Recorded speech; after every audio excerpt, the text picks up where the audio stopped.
السلام علیکم ورحمۃ اللہ وبرکاتہ۔ طبرانی کی روایت میں آتا ہے کہ جب صحابہ کرام ایک دوسرے سے جدا ہونے لگتے تھے تو باقاعدہ یہ سورت پڑھتے تھے، والعصر ان الانسان لفی خسر الا الذین آمنوا وعملوا الصالحات وتواصوا بالحق وتواصوا بالصبر، اور پھر سلام کرتے اور الگ ہوتے۔ کیوں کرتے تھے صحابہ کرام ایسے؟ ایک دوسرے کو ریمائنڈر دیتے تھے، یاد دہانی کرواتے تھے۔ ایک سوال ذہن میں آتا ہے کہ دوسروں کو کیوں بچائیں، دوسروں کو کیوں حق کی تلقین کریں، دوسروں کو کیوں صبر کی تلقین کریں؟ کیا ہمارا حق پر چلنا، کیا ہمارا صبر کرنا کافی نہیں؟ تو جی کافی نہیں ہے۔ آپ جب تک دوسروں کو نہیں بچائیں گے تب تک خود بھی استقامت اختیار نہیں کر سکیں گے۔ اپنے آپ کو خسارے سے بچانے کے لیے کیا ضروری ہے؟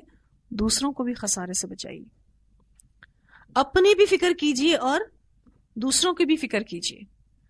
وتواصوا بالحق وتواصوا بالصبر جو ہے نا، یہ بیسیکلی اجتماعی نیکی ہے۔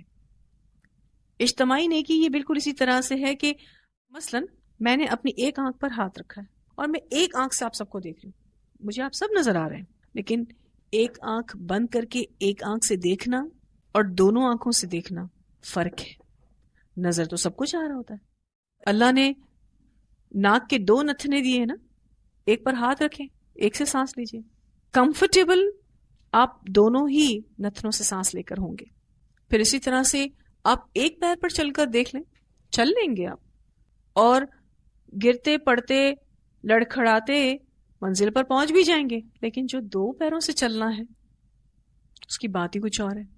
اسلام اجتماعی نیکی پر ہمیں موٹیویٹ کرتا ہے، دنیاوی زندگی ہو یا دینی زندگی ہو، اجتماعیت کے ساتھ چلنا آسان اور خوبصورت ہے۔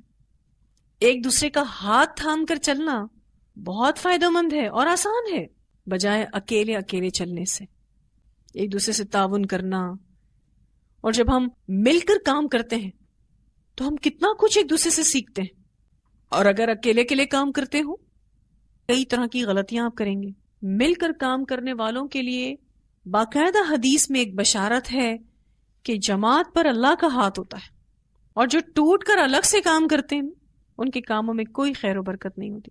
انسان یہ سوچتا ضرور ہے کہ میں زیادہ ہائی لائٹ ہو جاؤں گا، میں زیادہ کام کر لوں گا، یا میرا کام زیادہ بہتر ہو جائے گا، میں دوسرے سے آگے نکل جاؤں گا۔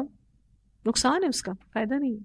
صحابہ کرام کی مثال ہمارے سامنے ہے، کتنا مل کر کام کرتے تھے، ان کو کوئی الگ الگ نہیں کر سکتا تھا، جوائنٹ وینچر تھا ان کا۔